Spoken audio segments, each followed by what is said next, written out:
Okay, so hey there, everyone. We are going to get started now in a minute. I'm just going to give another maybe 60 seconds as I see a few more popping onto the call. So, first off, before we get into anything, thanks to everyone who has joined live in this workshop, and hopefully you get something back out from it.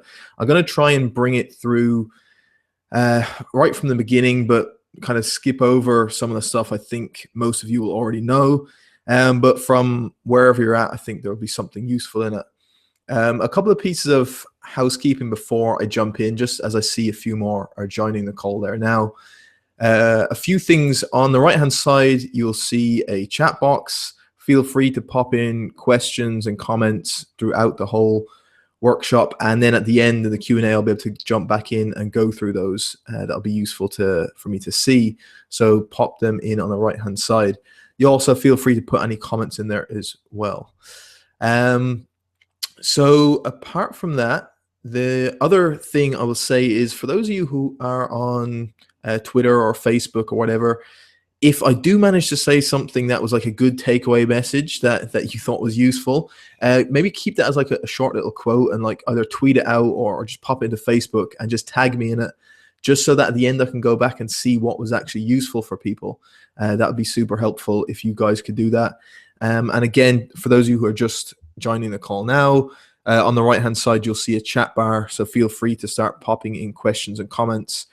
And at any time, if the sound quality goes down or you can't hear me or a slide isn't working, just let me know in the chat box. So we're about to get started. So if people could just let me know how that sound is. Can everyone hear me clearly? Just a quick yes. And once I see a few, we'll jump in.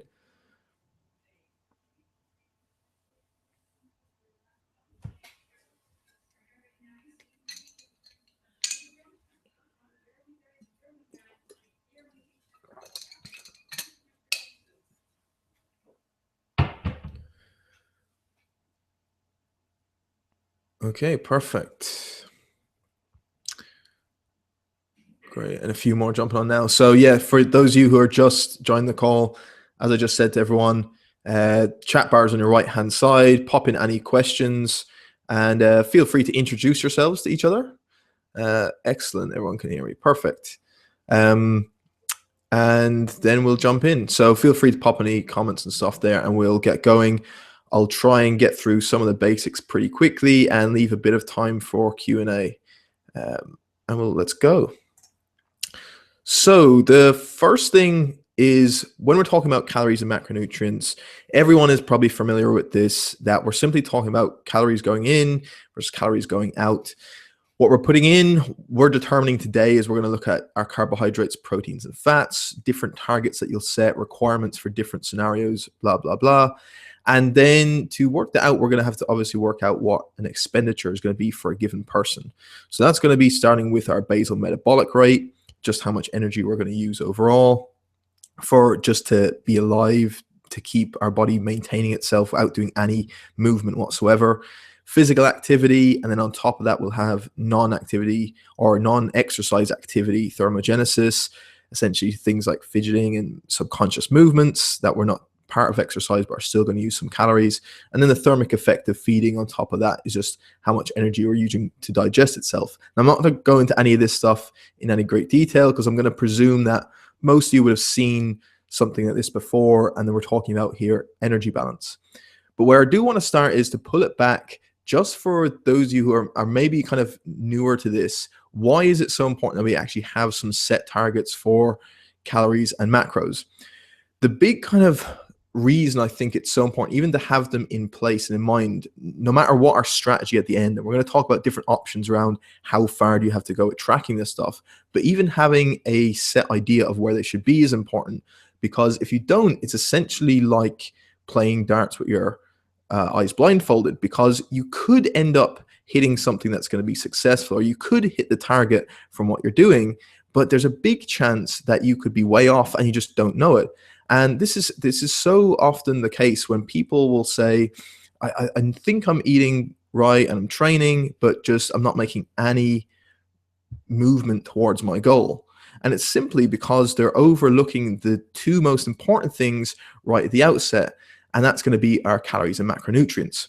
So as an example, one thing that I always refer back to is the nutritional pyramid that Eric Helms put over. And he did a great kind of YouTube series, and I've mentioned him a number of times on the podcast before. But at the base of his pyramid, he has energy balance being the number one determinant. So this is when we're talking about nutrition for body composition and then for overall performance as well.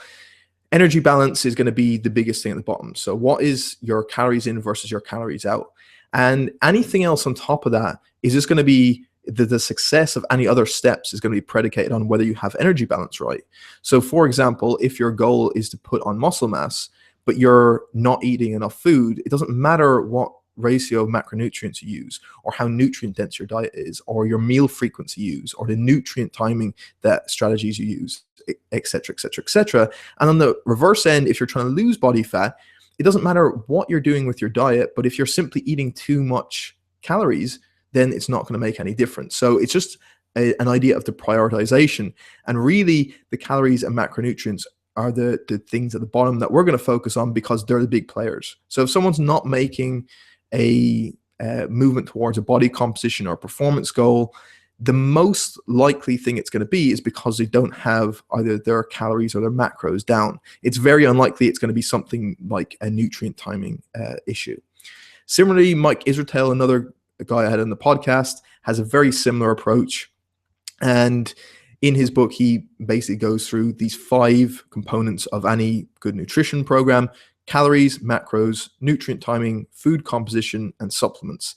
And very similar to Eric Helms, you'll see that calories and macros make up the large majority of someone's success when you're eating for body composition. So pretty much 80% of anyone's results are going to be down to just getting their calories and macros right. Even if they're doing other stuff wrong, they're going to get probably 80% of the way there. So huge, huge determinant, and the primary drivers of body composition change, and then also performance. So this isn't just a body composition thing. If you have someone that is trying to get stronger, for example, if you are simply not eating enough calories, then all the rest of the stuff you're doing doesn't really matter. It doesn't matter if you're getting enough protein, or you're getting something straight after you work out, or you're using creatine and caffeine supplementation. It doesn't really matter. If you're under eating, you won't be able to continually get stronger. And obviously there's a few caveats that we can have a case where someone could be gradually leaning out over time and reducing their body weight. And while they may not be getting absolutely stronger, they could be getting relatively stronger. So say their Wilt score might be going up. But again, if we're talking about optimizing performance and someone being able to get to the highest level of the performance, it's unlikely you're going to do that in a prolonged calorie deficit. So just that's the reason why we're coming at this, why it's so important. In terms of then how we're going to go about starting this off. So the first thing is to look for is we're going to determine someone's maintenance calories. Where should we start as that baseline figure of what someone's maintenance is? There's a few different ways to do this. We're going to focus mainly on one of them.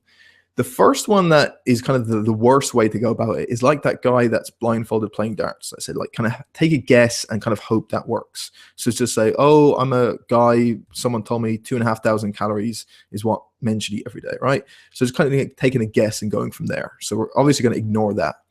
What we're going to more look on is how do we get some calorie estimates straight off the bat that we can put in as a baseline and then start testing to see if they work. Above that, that would be slightly better, or more accurate, I should say, would be to base those off using lean body mass as opposed to body weight like we're going to do.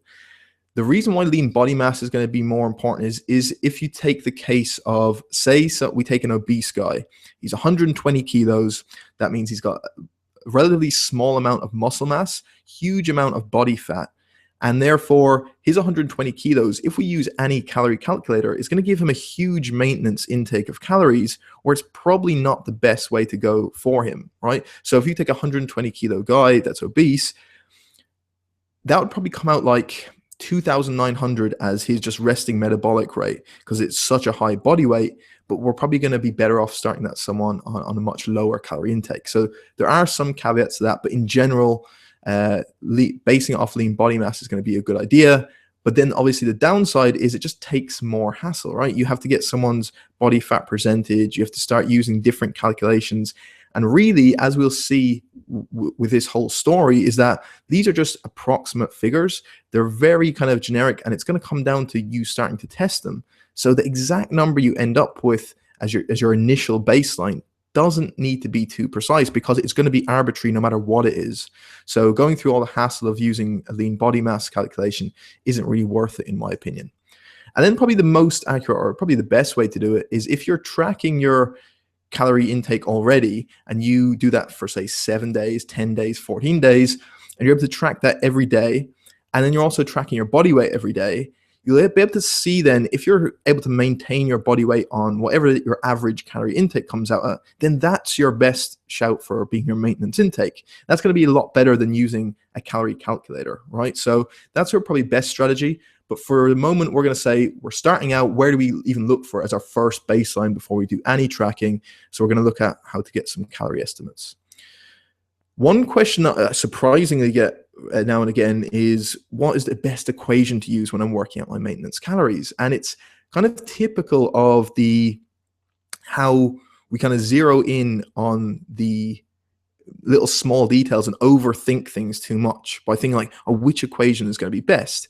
And so a good way to sum this up is there's a guy in the English Institute of Sport, Joseph Agu, and he kind of compared different equations that you can generally use. So our three most commonly used ones are the Harris-Benedict, Mifflin-St. Jean, and Owen. And he used his own kind of details to put into each of those. And as you can see, the basal metabolic rate, or his resting energy expenditure, came out pretty similar for all three. Okay, there's some variance, but if you look at the main two that people are going to compare, there's about 93 calories in the difference, like almost worthless to even argue over, right? So there's no real best equation. It doesn't really matter. Mifflin-St. Jean perhaps is the most reliable, but as you can see, it doesn't really matter. So for that, a better way to do it is Joseph actually came up with really quick calculations for his maintenance, or for his basal metabolic rate, sorry, where you take just your body weight in kilograms. For a guy, you multiply it by 24.2, and for a female, multiply it by 22. And as simple as that. And why I really like that, and that's the one I've used in a spreadsheet I'm going to show you guys later on that I've been working on, is because you don't have to fiddle around getting people's heights. Most people don't even know what their height in centimeters is. If you ask them, you have to kind of go measuring or converting stuff over. And really, the only way this it could be a lot less accurate than the others is at the extremes of age and height, because you're not controlling for them. So if it's a 85-year-old woman or some guy that's 7'6", then it might be inaccurate. But for all other cases, it's going to be perfectly fine. It's nice and easy to use. So that's the one I'm going to go with. And just to say, don't be overthinking things by worrying about which equation to use. This will make more sense when we look at the spreadsheet. It's essentially, we're going to take that basal metabolic rate and multiply it by someone's activity factor, just how active they are throughout the day. This is not going to take into account someone's training. I've done that separately in the spreadsheet that I've made, so I'll show you that, but we'll get onto this later on. So once we have our activity multiplier multiplied by our basal metabolic rate, that gives our maintenance. Now from there is where things really get interesting, where most people want to work out what to do. If we have our maintenance intake of calories, someone has a goal of either weight loss or weight gain. Obviously, we're going to decrease it for one, increase it for the other. And then how's the best way to go about this? So when we're talking about goal adjustments, obviously, we're going to either push it up or down based on whether someone wants fat loss or muscle gain. Now, if we're talking about fat loss, one important thing to ask is, how aggressive should the cut be? So if we take this scenario of, I think the best probably place to start is someone's initial leanness will be a good determinant of how aggressive you should make the calorie deficit. So for example, someone that's already relatively lean should probably start out a fairly modest calorie deficit, because that way you're going to be avoiding the potential of losing a lot of lean tissue. Whereas if we have someone that's significantly overweight, that's got a lot of fat mass, someone very overweight or obese, then you can do a really aggressive calorie deficit for that person, because someone in that scenario that has a ton of fat mass, actually when they start losing body weight overall, their fat loss to muscle loss ratio is going to be a lot more favorable than someone that's leaner. So as a kind of arbitrary example, we could have the same calorie deficit set for two people, where someone that's obese or overweight could be losing 1 pound of lean tissue for every 4 or 5 pounds of fat mass they lose, where someone that's leaner could end up losing lean tissue at like 1 pound for every 2 pounds of fat mass they lose. Okay, so the ratio is going to depend on just how much fat mass is available.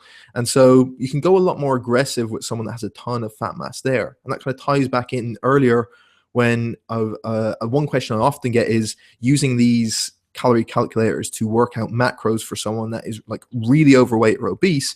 Probably the best strategy is not even to do that at all. It's like, get the diet cleaned up, see, can you get them eating a regular kind of meal pattern with some good quality protein, some veg, just improvements that way. And you don't need to be going by set calorie calculations, because they're probably going to be too high for that person anyway. Or at least you could get weight off them a lot quicker with a big deficit, and it's not going to be really a priority to maintain as much mass as it would be for someone who's already relatively lean.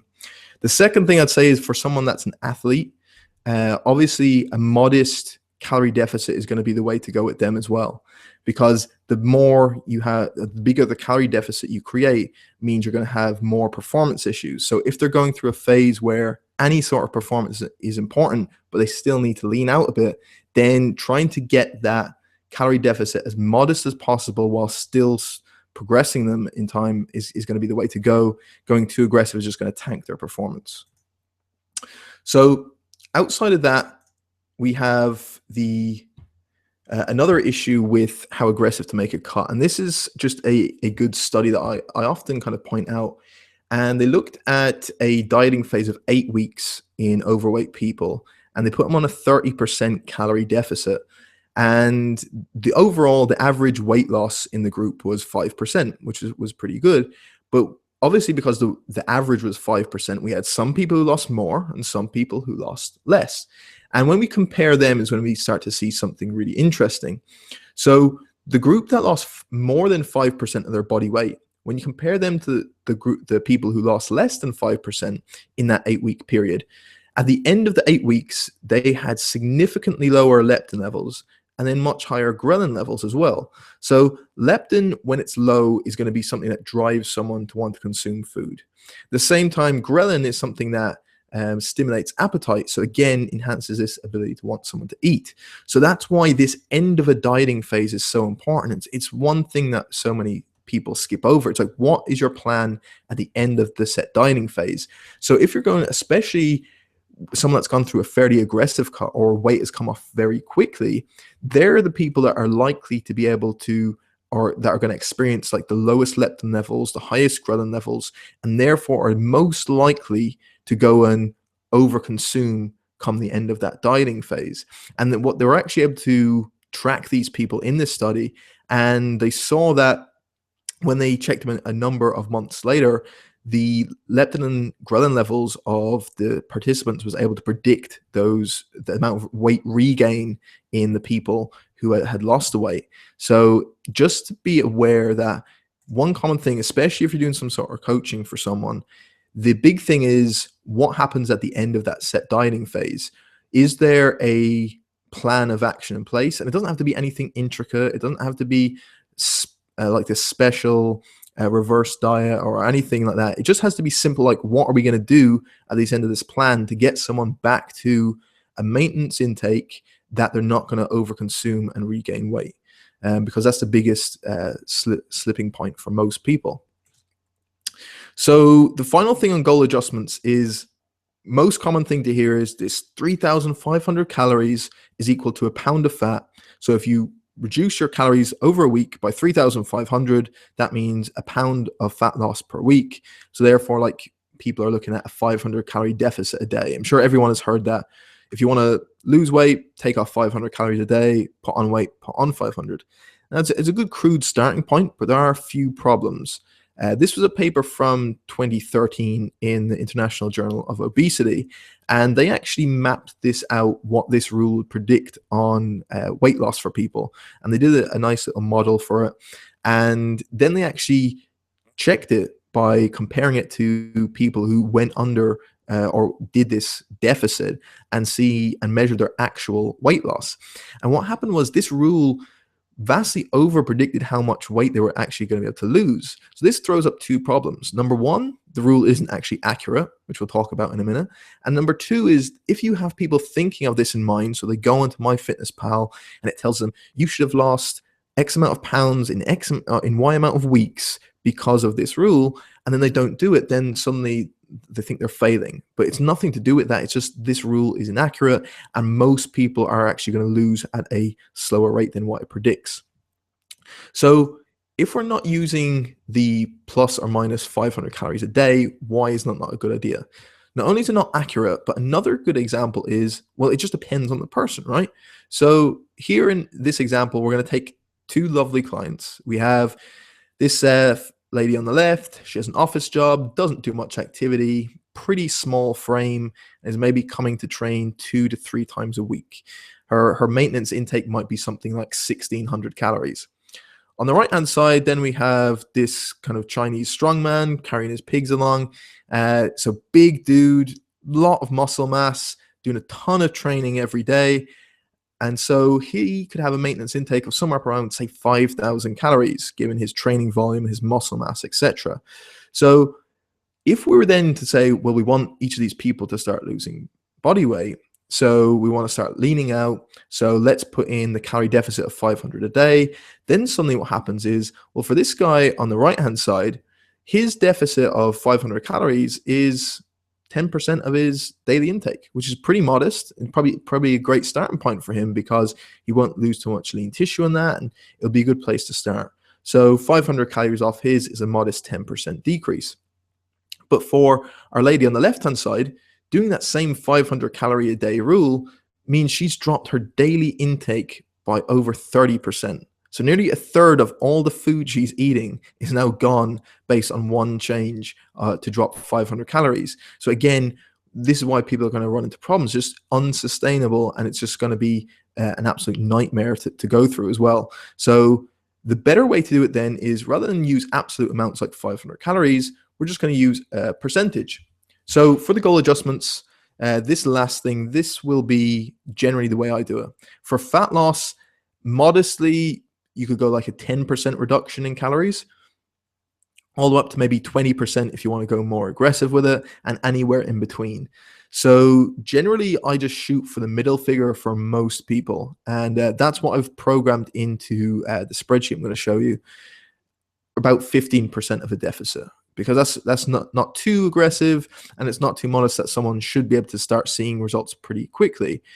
If it's someone that's really wanting to hold on to as much lean mass as possible, maybe start at 10%, see if you can get any change. And if it doesn't do anything, then maybe increase it further. And again, then if it's someone that has a lot of fat mass to lose, you can go a lot more aggressive if you feel that person is going to be willing to be able to do that. And it could even be above this for a very obese person. Depends on what they're actually able to tolerate. On gaining size, probably a 10% surplus is a good place to start, because really there's only a set amount of new lean muscle tissue you're going to be able to synthesize per week or per month anyway. So just going like crazy on the calories isn't going to do anything apart from just putting a load of body fat. So if you can gradually put on body weight with a 10% surplus, then that's where you should be at, because that's going to allow you to gain weight in the most leanest way possible, should we say. If it takes 15%, that's fine. Or if someone wants to shoot 15% to really try and optimize as much muscle as possible, then that's cool. Or you could have some people that are just going to try and eat as much food as possible and then worry about cutting back later. Again, that's a decision for you to make. But I think 10 to 15% is a good place to start as a calorie surplus for gaining weight. So with that then, that brings us past goal adjustments. So now at this point where we have it is, we've looked at basal metabolic rate. We're going to multiply it by an activity multiplier. We now got a maintenance calories. And then with our maintenance calories, we're going to either adjust them up or down, whether we want fat loss or muscle gain. So now say you've decided whether you want your fat loss or your muscle gain. So now you should have a set number of calories. That's your goal. And I'll be recapping all of this when I actually show the spreadsheet in a minute. So the next thing is, once we have our calories in place, is to start looking at macros. So the first place to always start is going to be protein. Now, the benefits of adding more protein for most people is going to be, number one, because most people generally have a protein intake that just sucks, right? It's going to be really, really low, especially if they're not really involved in fitness before, they're new to nutrition or eating kind of very typical diet. What we see, people have really poor protein intakes overall. And especially if they're going to now start trying to add some training to it as well, it's going to be even worse. There's other couple of good things about increasing protein intake for a lot of people, or getting them on a higher protein intake, is it does two things that allow usually a spontaneous reduction in calories. One is if you increase the protein intake of someone's diet, generally the amount of good food choices they make generally goes up. Because if you think of all the different foods that are high in protein, you don't really find too many junky type foods or ones that aren't going to give them much nutritional value. It's pretty good quality stuff. And then related to that is that increases someone's satiety. So they're now not feeling as hungry as they were on a lower protein intake. It means they're probably going to consume lower calories overall. And it just means that that itself should help with body composition. The other one, again, I'm going to skip past a few of these because I'm pretty sure that most of you guys will be aware of some of this stuff. Adequate protein is also important for retention of lean mass. One really important one is there's a number of studies, like so many studies that you can see now, that if you do an isocaloric switch of carbohydrates for protein, so in other words, you take out X amount of carbs from someone's diet and replace that with the same amount of calories but coming from protein, we see improved body composition. This has been replicated a number of times. So, and there's a number of reasons for that. One is obviously it's going to be better for retaining lean mass. Also, we have the increased thermic effect of feeding and a couple of other things, but it's just we see this over and over again. So for most people who are coming in with a diet of low in protein and too high in carbohydrates, should we say, doing this kind of isocaloric switch is really going to be helpful for body composition. But here's the thing, while that's a general thing for most of the population, I'm going to take the assumption that most people on this call right now are probably at the opposite end, that low protein is not going to be an issue. Everyone's pretty aware of how important it is. Most of the diet is based around it. But there then becomes a point where I see a lot of people, especially if they're doing it just for training and body composition, where they actually hit a point where it's probably too high. And by too high, I don't mean in a way that it's dangerous, because any of that stuff is just complete rubbish about high protein intakes damage your kidneys and all that. I'm not talking about too high in that sense. I mean, if we have a diet that's above a certain level of protein, should we say, that means to keep a certain calorie level, we're going to have to reduce carbohydrates or fat or both, right? So if you are pushing your protein unnecessarily high, so beyond the point where there's actually going to be more of a benefit to it, then you're pulling down proteins and fats, which can actually do some really helpful things.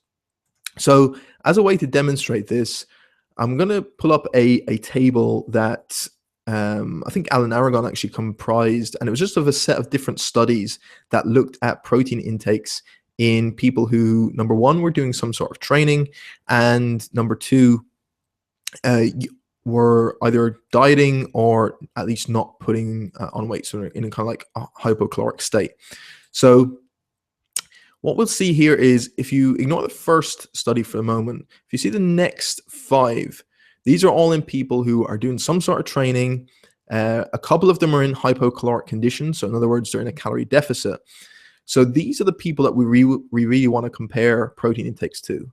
So there's no point in most of you guys listening now comparing it to studies that have looked at obese, overweight, sick, elderly people, because they're just not going to apply to you. So of these studies, what you can see is where the recommendations of the authors generally are coming out tends to be anywhere between 1.2 all the way up to 2.7 grams per kilogram.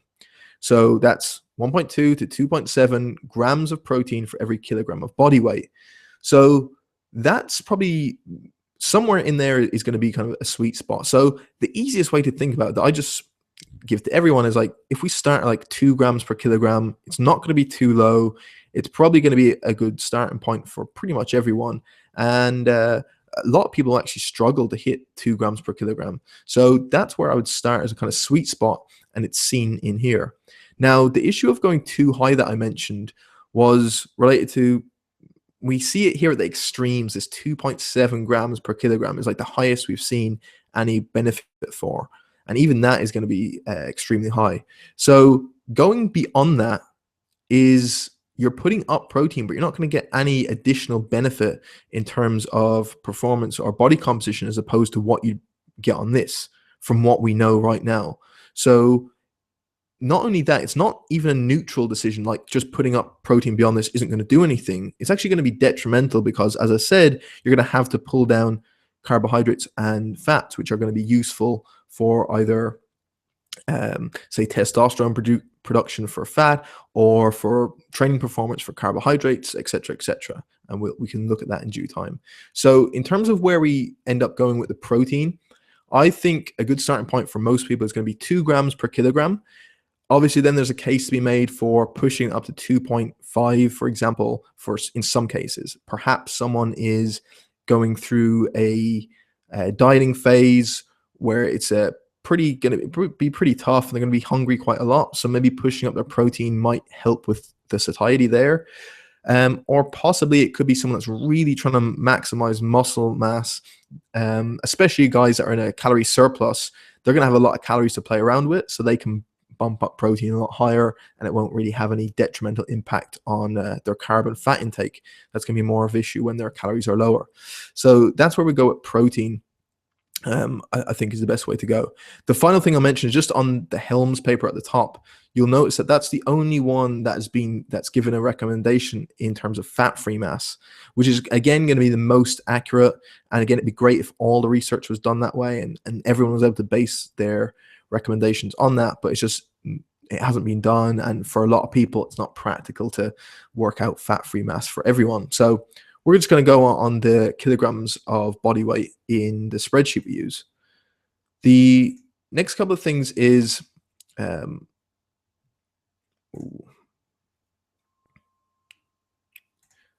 just pull up this. Oh, perfect.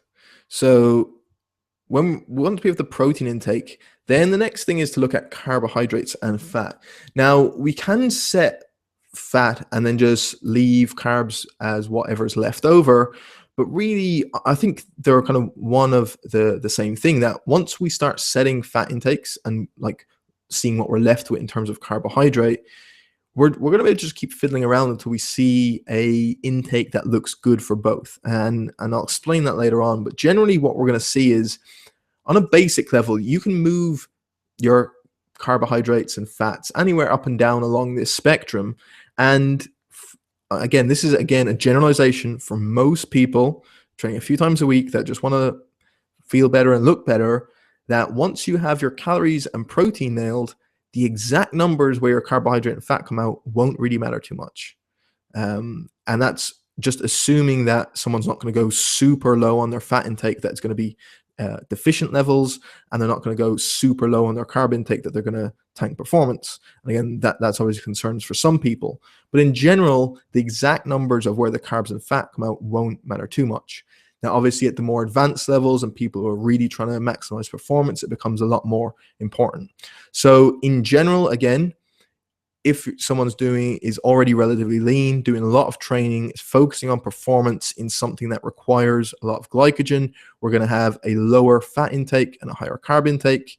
And then for someone who's quite sedentary, quite overweight, isn't doing high intensity work all that much, then they can have a higher fat intake and a lower carbohydrate intake. Now, again, like I said, the exact amounts of carbs and fat won't matter too much. So let's set some fat intake, we'll set carbohydrate intake, and then we'll actually get into using this spreadsheet for you guys, which is probably what most people are looking for. In terms of fat intake, obviously, again, we're going to have the same sort of thing as protein, that we have like a point that's too low, probably a point that's too high, and then the sweet spot is what we're looking for in the middle. The problem with fat intake is there's no really hard and fast numbers that we can use the same way there is with protein. So a lot of it is, again, more generalization and judged on different factors like how people will do on it. And that's what we're going to get to. In general, when I talk about something that's too low, that's going to be something that is going to be of a level where someone's, say, testosterone starts to decline, where their androgen receptor density starts to decline. So that's the amount of receptors they have on a cell for things like testosterone and androgens. So they start to go down. And then of a really low intake, you're going to have a decreased intake of fat soluble vitamins like A, D, E, and K. So that's obviously the reason why we want to avoid a super low fat diet. At the other end, you can have a diet that's too high in fat as well. The one big problem of a diet that's super high in fat is that you have to take down protein and carbohydrates. So again, if someone's trying to maximize body composition, this may not be the best idea. Again, there's always going to be caveats to this stuff. You can take someone, put them on a ketogenic diet. They could respond really well to it, and their body composition could be fine. Okay, and that would be a low protein and low carb intake. But again, that's kind of an exception rather than the rule, and it's not most people. The other thing is we're going to have a lot of people who are going to be hyper responders. The fat intake that's too high is going to lead to an effect on their blood lipids, and you see these elevations in LDL cholesterol and LDL particle number, etc. Again, because of the high calorie density of fat foods, it means it's going to be harder to keep overall calories in check sometimes for some people who maybe find it very easy to overconsume things like nuts and nut butter and oil and etc. And then the final thing is, once it goes too high, you can eat carbs, and they're absolutely delicious. So when we're talking about fat intake, we're talking about the sweet spot now. Again, there's going to be different figures. Like I said, there's no hard and fast figures. The ones I go by that I just think make the most sense is for pretty much most people, we're going to be between 0.8 grams per kilogram all the way up to 1.5 grams per kilogram. Now, again, if you're going to be someone who wants more carbohydrate in the diet, and we'll talk about reasons why someone would want that, you're going to be at the lower end of the spectrum. For someone who maybe doesn't do so well on higher carb intakes, you're going to be towards this end, right? And again, there's going to be more caveats to this, that there's going to be a number of people who will probably have to drop below this 0.8. The one example that jumps to mind is someone that's doing like some sort of contest prep, right? That their fat intake is probably going to get down to like 0.5 grams or lower, because they're going to have to stay taking down calories over time to really lean out. They want to keep in as much protein as you can. You probably want to keep in carbohydrates for as long as possible to keep training performance up. So fat tends to be the fall guy. But again, it's a short-term thing, and it's just what's needed for that goal.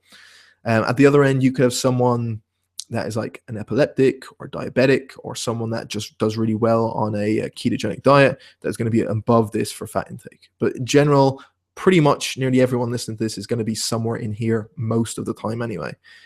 If you don't like calculating your fat intake on grams per kilogram, I've worked it out so that you can use it just based on a percentage of your calories if you prefer that. So again, there's no hard and fast figures. It could be something like at the lower end, you might be looking at 20% of your calories from fat, and at the higher end, 45% of your calories from fat. Again, that's all going to depend on where someone, number one, where their calorie intake is. So obviously, if you're in a calorie deficit, 20% fat intake is going to be pretty low. Whereas if you're in a calorie surplus, 20% of your calories is still going to be a decent amount of fat in an absolute sense. So that will depend on your calorie intake and also on where you want your carbs to come out. And we'll be playing around with this in the spreadsheet in a few minutes. So that's generally where I tend to go. When we talk about carbohydrates, then there's probably four things that are going to determine where you want to put your carbohydrate intake. Someone's training, food preferences, how they feel, and then their change in caloric intake. So training is, again, one that I think pretty much everyone tends to see. The type of activity you're doing, the nature of the session, what is your volume of training going to be like, what is the next phase kind of focusing on, what type of energy systems are you tapping into, all that sort of stuff is going to determine what a good carbohydrate intake for a given person would be. Next, then you're changing caloric intake. So for example, if we want a set intake of protein for someone, and we don't want them going deficient in fat, then generally the amount of carbs they're going to have in the diet is going to be predicated on how much calories they have to play around with. So if they have a very low calorie intake overall, then there's not going to be much chance you're going to have a high carb intake. If you're in a calorie surplus, you're taking in a ton of calories every day, then once you've got your protein and your fat bases covered, then you can actually take in a ton of carbohydrate. So calorie intake is probably a bigger predictor than most people give credit for. The next one is then just how people feel on carbs. So some people feel better when having a higher carb intake. Some people prefer being on a lower carb approach. So just whatever someone's feel, what their energy is like. Some people talk about feeling a bit tired after having certain carb meals in the morning. Others prefer to have a lower carb breakfast and feel better. So just work it out based on how you feel. And then the other thing is, if you're programming it for someone, just to keep in mind their food preferences. So like I said earlier, once their calories and protein are in place, that means you're pretty much most of the way there, right? So the exact numbers of carbs and fat don't matter. So if you have someone who for breakfast really loves having things like oats, or they have a lot of fruit as snacks, or they like having like rice and potatoes every day, then you can still put that in a way that they're still going to be hitting the same protein and calorie intake, right? But their diet is going to be slightly higher in carbohydrate than someone of the same calorie and macro requirements, so to speak, but maybe they prefer having eggs and bacon for breakfast, or they have like lots of avocados and olives at lunch. Like whatever their food preference is going to be overall will determine to a certain extent where their fat and carbohydrate intake lies. One thing on fiber real quick, again, this is just something to keep in mind. Once when you are tracking calories, like provided your food intake is of decent quality overall, like 80% of your food is pretty good, fiber shouldn't be too much of an issue. But your intakes that generally are recommended by the Institute of Medicine are 38 grams for guys and 25 grams for women. And then that just changes for over 50s just based on a lower food intake overall. So just there's something to keep in mind. But let's get down to some of the more interesting stuff and start putting this all together. The big thing I'll say is just don't overthink it. Like I said earlier with the things like equations, what equation to use, or having precise numbers of calories and macros to hit every day, or how accurate do I have to get it, or which activity multiplier do I have to use. I don't do a lot of training, but I'm quite active during the day, or maybe I'm in an office job and I do a lot of training. Which one do I use? Like, just don't overthink it, right? It's just a way to start off and give you at least some sort of baseline figure to start with. And the real kind of accuracy comes by testing it and seeing how your body composition changes. So don't overthink these figures when you're working them out. Just do it as a crude way to start off. And the second thing is, when you actually start using them and tracking different things, don't overthink things as well and thinking you have to be hitting precise numbers. And when you see just how kind of presumptuous a lot of these numbers are, and how inaccurate most of them are going to be, it doesn't make any sense that you have to hit precise grams of your macros, or to the very calorie with your overall intake. And a very simple way that I like to kind of show people is, we're just going to put a baseline in place now. When we calculate your numbers on the spreadsheet, you put them in place, do that for 2, 3, 4 weeks, whatever it is. You're going to reassess how things are going. If you're progressing, then you continue. That's great. If you're not progressing, you're just going to tweak something. So if the rate of change of your body composition is not where it should be, if it's either too fast or too slow, you're going to increase or decrease your calorie intake based on that. If your performance is suffering, maybe you're going to increase your carbohydrates and pull down some of your fats. It's very, very simple once you understand like the core things that are in place. Just put something in place, test it, tweak it if it's not working, and then keep reassessing. And then you have this constant loop where you go back around and around and around. And then that's it. And it doesn't have to be any more complicated. So that's in terms of where do we start and how do we test it. And then the next thing is like, where do we go after that? I'm going to go through the macronutrient calculator now in a minute, and I've made a completely new one over the past 2 days. It's taken me quite a bit of time, but I'm actually really happy the way it turned out. And it's completely different to anything that I've had done before, and it's directly related to just the stuff we've talked about today. And I'll send it to everyone that's on this call. So don't worry, I'll email that out to you after this. And I'll actually pull it up on the screen now in a minute. But as you can see, there's going to be only 5 inputs: the body weight, someone's activity multiplier, a protein intake, a fat intake, and then I also added in the training hours per week. And that took me a bit of time to get right. So thankfully that's in there now. It's good, and I'll pull that up in a minute. And I think that'll be really useful to a lot of you, hopefully. And if you don't get the email with that in it by tomorrow, let me know and I'll send it out again. And I'll pull that up. So the final then couple of things is, once you have your numbers worked out on that spreadsheet that we're going to look at, then you're going to look at, say, tracking it. And MyFitnessPal is one of the easiest ways to do it. Plug in what you're eating, comes up your targets. What I would say is the spreadsheet I have is going to be a lot more accurate than the calculations that they usually give, just for a number of reasons. I just haven't found them to be accurate at all. And then what you're going to do is just track, pop in your food and see generally where your calories and macros are coming out and compare it to where you should be. Now, the big thing is, like I said, don't have to be anal about it, that you have to get like to the number, specifically calories and macros. Like, it's just not worth it. It doesn't give any additional benefit. So rather than that, you have pretty much 4 options, as I see it, of what you want to do once you have these numbers. Number 1 is you could be someone that really likes detailed macronutrient tracking and weighing food.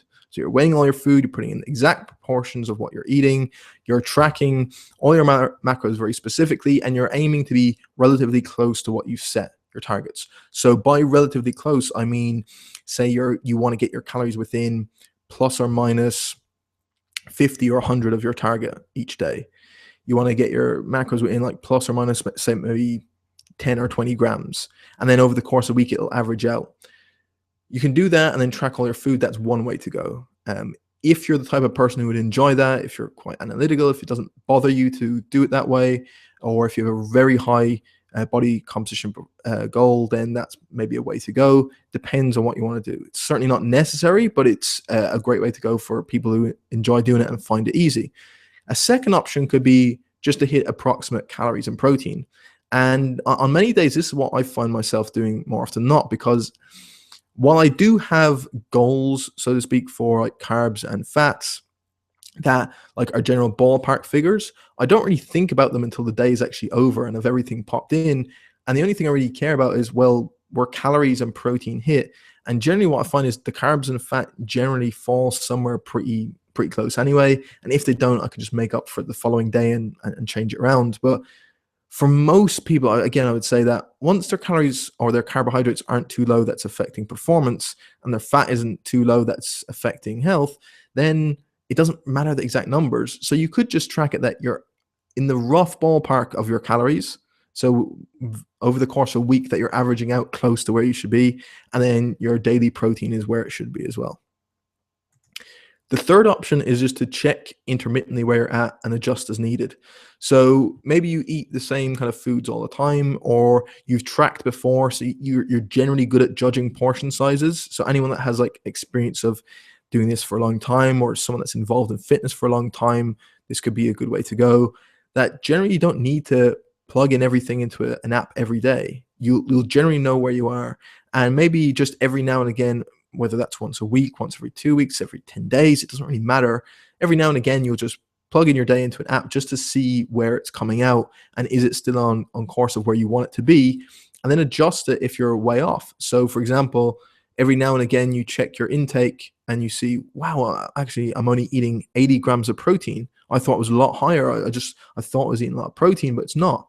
Then it doesn't mean you have to start tracking every day from there. You just add in some extra protein either at breakfast or an extra snack, or you add an extra protein shake, and now suddenly, without doing any sort of tracking, you know that your macros are probably more in line to where they should be. And then the final option is just not to do any macro tracking and go completely on your body weight. Track your body weight. Maybe do it every day, maybe do it or do it 3 or 4 days per week, and get an average and just see how it changes over time. And then based on your goal, just increase or decrease your food intake, kind of intuitively, as opposed to actually tracking anything. And then just do that based on your rate of change. Again, that could work for people who kind of want to take a bit more relaxed approach to it. So again, just judge which of these 4 options is best for you, and go with that. A couple of quick rules to finish off, and I think I've mentioned a couple of these already. Like our friend Alan here, don't overthink things and have to count everything to the gram. And because I see people doing this all the time when they think about their macros, and it's like the insane amount of all these different calculations gone on, and like a A4 page full of different things scribbled down and written down, trying to work out stuff. It doesn't have to be so complicated, and especially for tracking the stuff as well.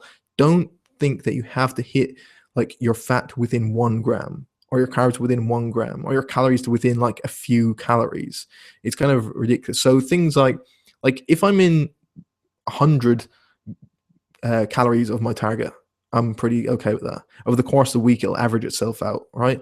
The same with your carbs and your protein. That can go like up and down by 10 or 20 grams. As long as it's averaging out over the course of a prolonged period, you're absolutely good. So don't count things to absolute grand, to the gram. Eyeballing stuff is going to be fine. So if you're out at a restaurant, for example, don't feel you need to start asking people like how many calories is in this, or start weighing stuff with the scales you snuck in.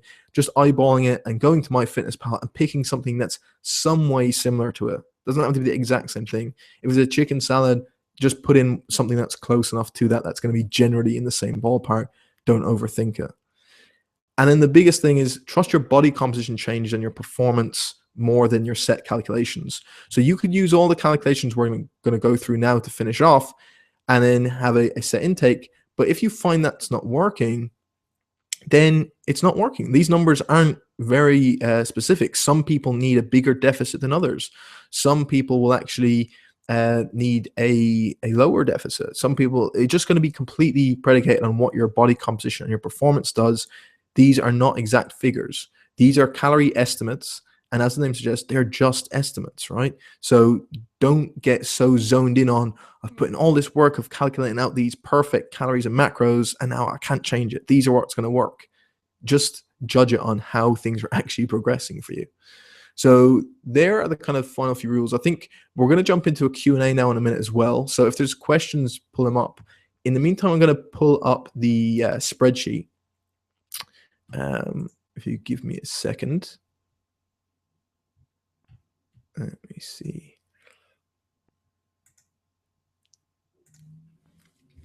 Perfect. So just let me know, guys, when you can see the spreadsheet pop up.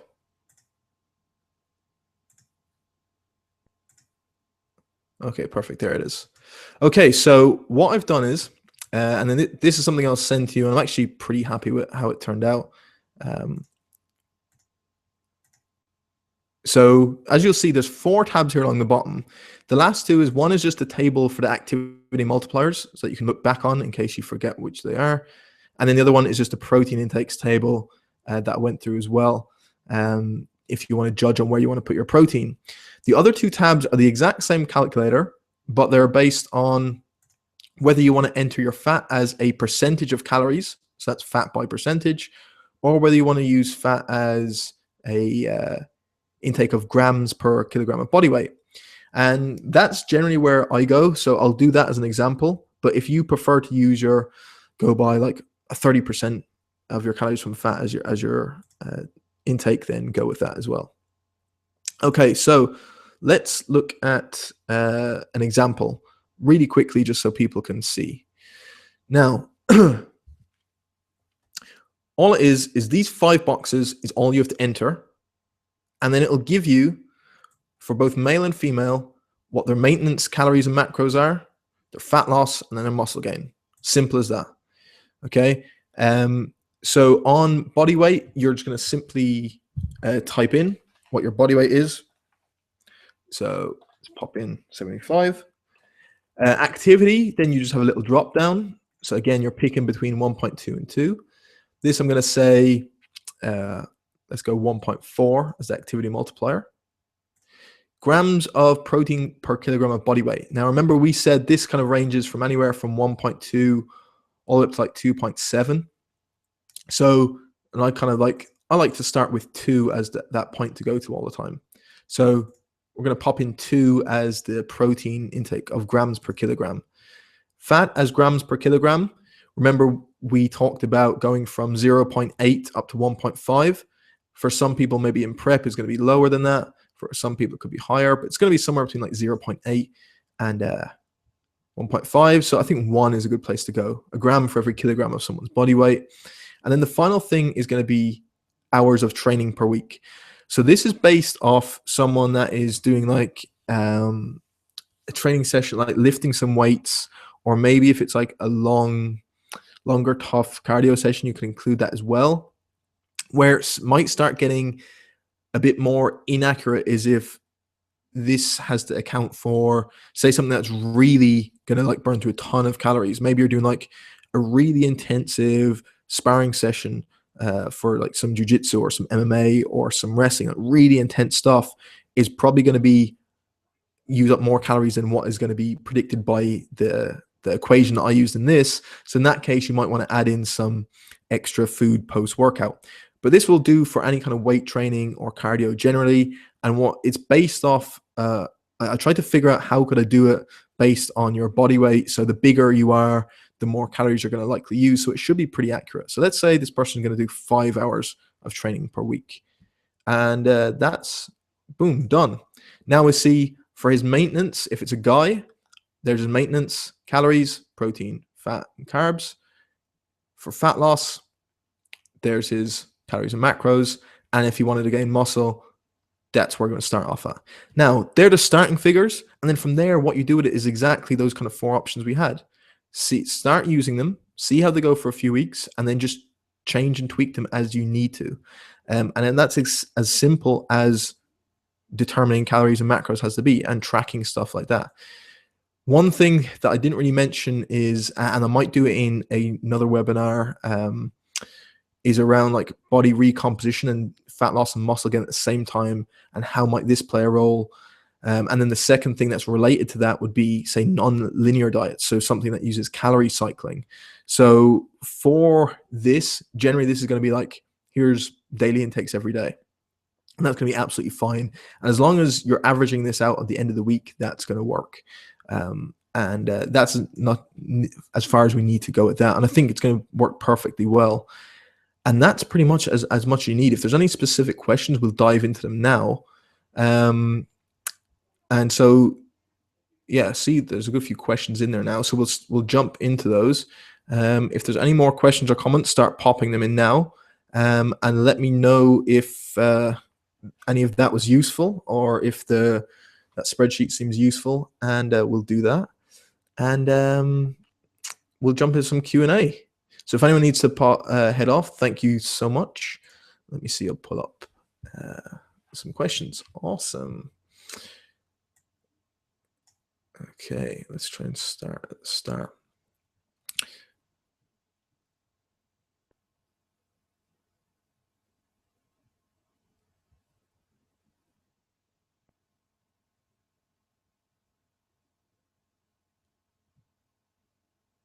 Okay, so a few people just commenting that they, yeah, okay, so someone's connection was too slow, buffering issues. Okay, so for anyone that had issues with any of that, hopefully the video will be perfect, and I'll be able to send that on to you anyway to catch anything that maybe wouldn't load or wouldn't come up. Okay, let's jump into some questions. Luke, is the protein recommendation 2 grams per kilogram of total body weight or lean body mass? Oh yeah, just answered it. Yeah, so that was total body weight. Ideally, we'd like to go lean body mass, like I mentioned. But just number one, there's almost no research that gives recommendations for that. Eric Helm's paper being the only one. So if you did want to base it off lean body mass and you have measurements done, then feel free to go with your protein intake based on Eric Helms's research paper, which was like, I think 2.7 to to 3.1 grams per kilogram of lean body mass. But for most people, again, they won't really need to. Susanna, I've been on a 20% deficit for about a month and haven't noticed much change. I'm an active female, lifting heavy 4 days a week and a couple of high intensity interval sessions a week. My basal metabolic rate is 1500 and I've been at 1700 calories. I'm not sure if the lack of fat loss is due to being too low or too high in calories. Any insights? Okay, so generally, again, without knowing any more of your background, it's hard to know, but generally what's going to happen is if you are hitting that intake every day and it's either going to be like you said, it could be that it's just too high, but possibly then the thing is to try just reducing it further, knock off another 300 calories off that and see if that does anything. If that starts moving things, then you just know it was just slightly too high. That maybe you're one of those people that needs a higher deficit than others, and you just need to go into more of a deficit.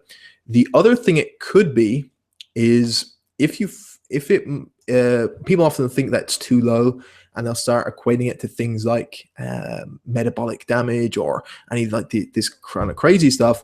What is more likely, I think, and this is related to some stuff Lyle McDonald's actually written on before, is if you're doing like a lot of training, so you're saying you're lifting heavy and you're doing high intensity intervals a lot of the time, and if you're doing that plus a fairly heavy deficit, then that combination can bring about a lot of stress in terms of like increasing cortisol and the stress response. So if on top of that you have maybe stress in your life as well already, then that increase in cortisol can lead to a bit more water retention. And the water retention would actually mask then any losses of body fat that you've going on. So your weight wouldn't really be changing because you're retaining all this water due to the excessive cortisol. So you wouldn't notice any the changes because of that. So that potentially could be the issue. That or simply calories are too high or consistency. So you'll be the only one who can respond to that, whether it's been at that intake every day consistently for a prolonged period or not. So it might be worth, if you're like really hammering training sessions hard every day and really driving a lot of stress, then it might be worth maybe backing off from the training and just going with trying to induce the deficit just with diet for a while and see if you can get it down and see if it's just too high of calories. If not, it could be a water retention issue potentially, I think. Let me know if that's helpful, Susanna. Okay, Neil, spreadsheet was awesome. Thank you.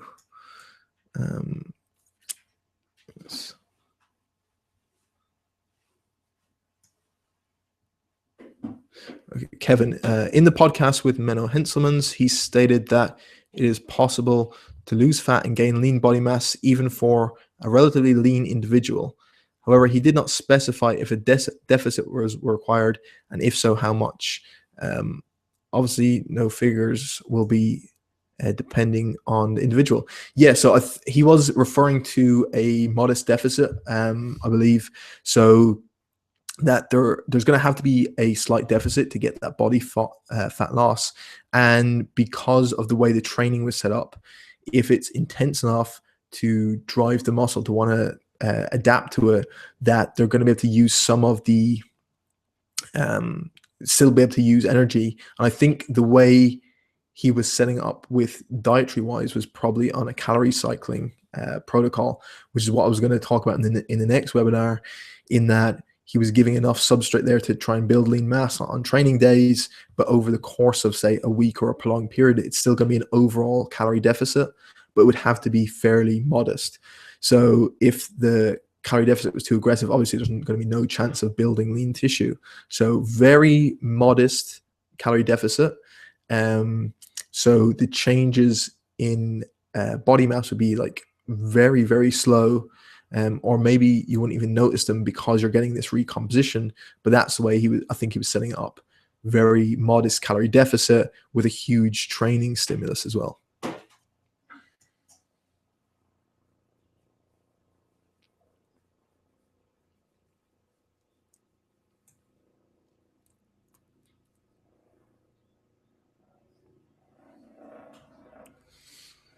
Uh, what's the best way to get rid of water retention? So in that scenario that I was just talking about there, then obviously because it's the excess cortisol that's driving that water retention, the best way is going to be just reduce that overall stress load. So, for example, the stress in that situation was coming from the dieting phase itself. So dieting is number one, psychologically stressful.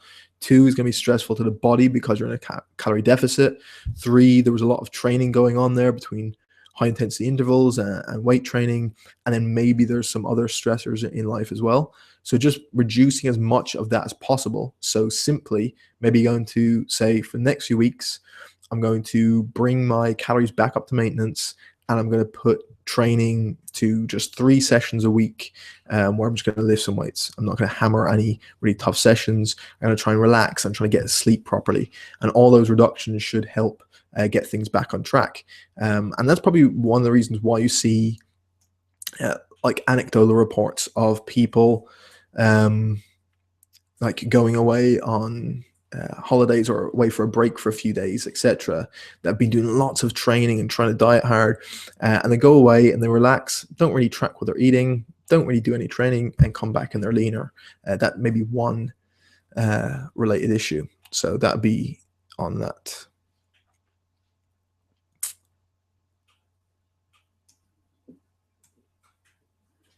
Okay, Matthew, if carb loading before a marathon, how should I adjust my carbs up, and how low do I adjust fat and protein down?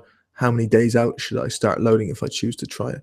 So really with the marathon, because that is just a one-off performance that you're basing it on, you don't really have to worry in those couple of days about hitting a precise number of calories, for example, because you're not really going to do anything body composition wise in the day or two before the marathon. So it's just going to be hitting a carb intake that's going to be as high to get as much glycogen into your muscle as possible.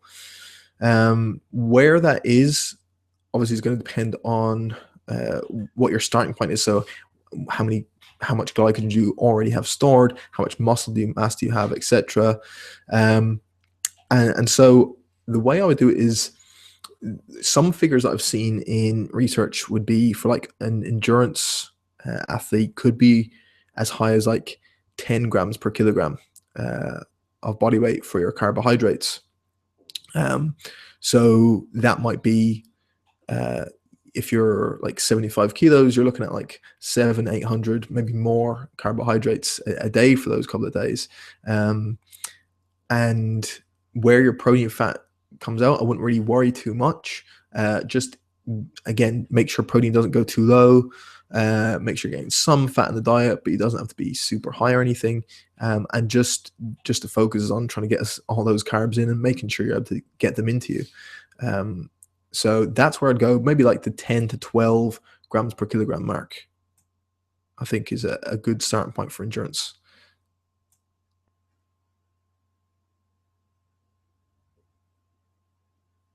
Okay, so if there's any more final questions, you can pop them in.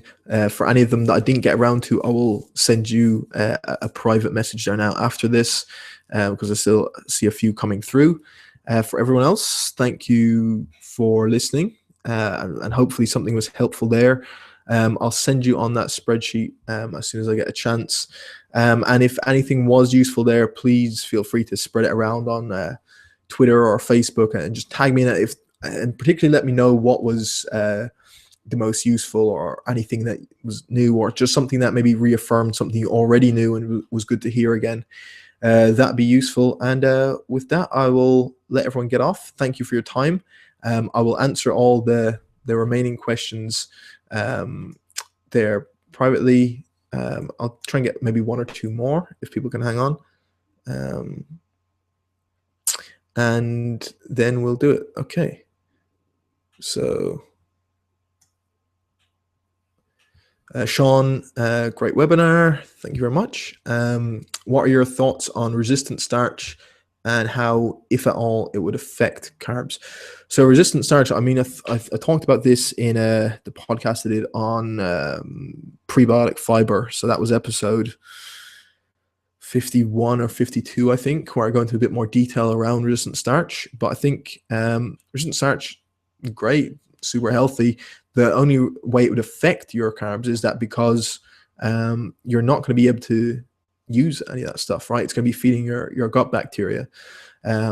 So it's not going to be usable. So it wouldn't contribute toward. So for example, if you're an athlete and you have a certain high carbohydrate requirement, you would want to be making sure you're getting a lot of net carbohydrates, so a lot of starches like potatoes, rice, sweet potatoes, etc., to get that in. And just the resistant starch wouldn't affect it. Now, does it mean a case where, like one question that could pop up from that is, okay, I've cooked some rice and that has X amount of carbs. If I leave that to cool, for example, and that means it increases the resistant starch component of it, does that mean I have to start changing my macro? Like, I wouldn't worry about that much. But you will have less usable carbs from it for sure. But again, for the modest amount, I wouldn't worry about a one-off meal. Ash, recommended daily increments to bring calories back up for a female who has gone extremely aggressive, 900 calories a day, and weight loss has stalled. So yeah, Ash, I think you're probably in the same place as the other one that I mentioned, the other scenario I mentioned earlier, that it's probably there is some sort of metabolic adaptations going on there. But there's probably also going to be some things like water retention and cortisol as well. In terms of how to bring them back up, you'll like, I have seen anecdotal stuff of people talking about like very slowly reversing the diet back up, very sequentially, very slowly over times, like very small amounts of calories each week. To be honest though, what I would do is try and get back to a maintenance intake relatively quickly, and then just try and maintain that for a few weeks before changing down to a calorie deficit again. So see where your kind of maintenance should be, and then maybe do it in like jumps of 300 calories, add it in, do that for a week, hold it steady. Then if weight is changing, hold it, and then when you're maintaining weight, add it again, and then try and get up to maintenance relatively quickly. And then once you're there, just hold steady for maybe like 3 or 4 weeks, and don't like necessarily worry about bringing it back down, and just try and hold steady at that maintenance intake for a while, and then kind of pull back on the training, maybe just kind of relax in general, and then just do it a bit more kind of methodical this time, and don't kind of go super aggressive with it.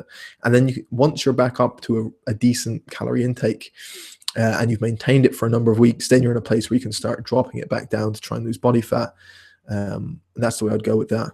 I don't think you need to do it like adding in these like by 20 calories a week or any of these silly reverse diets. Like, so hopefully that makes sense, Ash.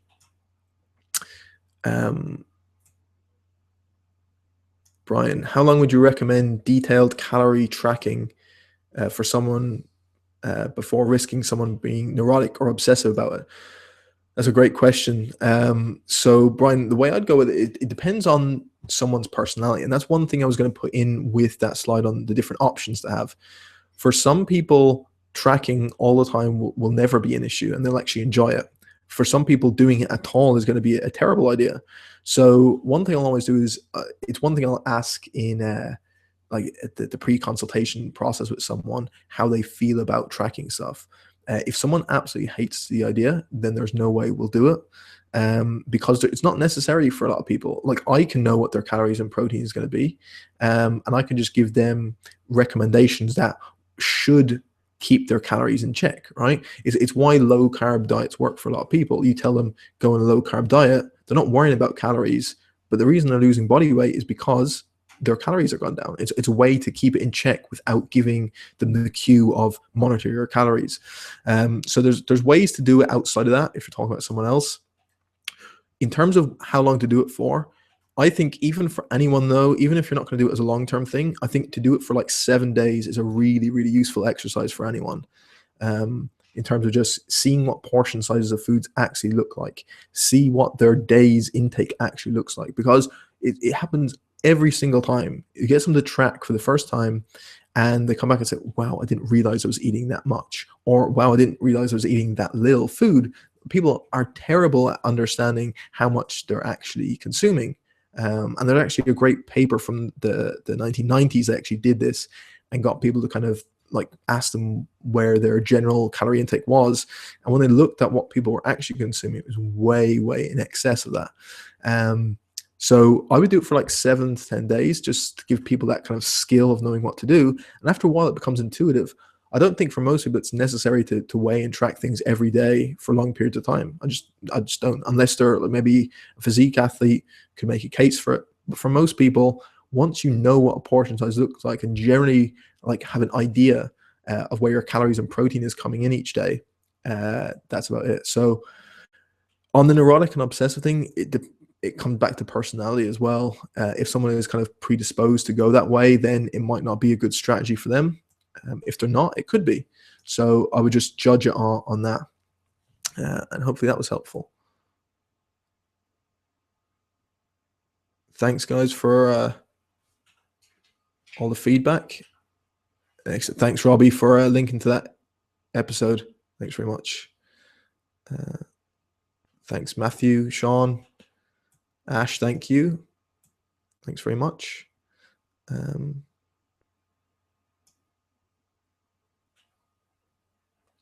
Eamon, should there be concerns for someone who has reduced their calories well below maintenance for very long periods of time, for example, years? What would your initial approach be for bringing them back up to maintenance? So it depends on the type of calorie reduction. If it's like being like this, the case of like super low calories, like chronically low for a long period of time, then obviously you want to be a bit more careful with it. But I think it's very unlikely someone's going to be in a sustained calorie deficit for a number of years without like completely wasting away, for the reason that they're it's a number one, from a psychological perspective, it's just going to lead to the increased likelihood of like a binge or a blowout every now and again, which over the course of a time means that their average calorie intake is going to be a bit higher. The second thing would be if someone's actually truly reporting that accurately. So most people tend to misreport what they're actually consuming.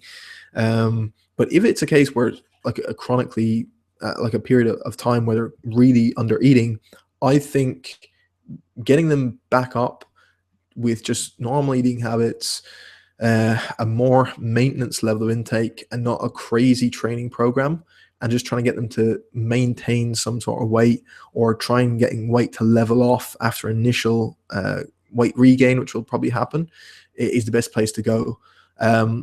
Like I said, there's a lot of talk about like metabolic damage, which I think is just a terrible term. It doesn't really do justice to what's actually going on. I think there is some sort of hormonal things to do with metabolic adaptation, but they don't really account for all that much. Like they can't wipe out a calorie deficit whatsoever. So if someone's in a true calorie deficit, I don't think these adaptations are going to stop them losing fat completely. That there's something like the water retention that I mentioned messing that up. And I'm actually going to be talking about this next week on the show with Lyle McDonald, because again, it's something that a lot of people ask, and I think he's got some good stuff on it. So I'm going to ask him about that. But in terms of how to bring them back up, opinion, trying to get them back to maintenance fairly quickly, and then just hold it there, as opposed to the other approach that, like I see, Lane Norton actually does a lot of good stuff talking around metabolic adaptation, but his strategy is more of like, for some people, very sequentially adding small amounts of calories and carbohydrates over time and getting them back up that way, and kind of reverse dieting that way, similar to like what Sohee Lee talked about on the show. But I'd be of the opinion just get them back up to more of a calorie maintenance, whether that's in one jump or two jumps. Get them back up to that calorie maintenance. Get get their like general habits down, and just get them to like pull back on the stress. Keep at that for a number of weeks, maybe 4, 6 weeks or whatever, and then kind of reassess, are we now in a place where they want to enter another calorie deficit or not? That's where I would go. I think that's pretty much that. Okay, let me just check if there's any more final ones.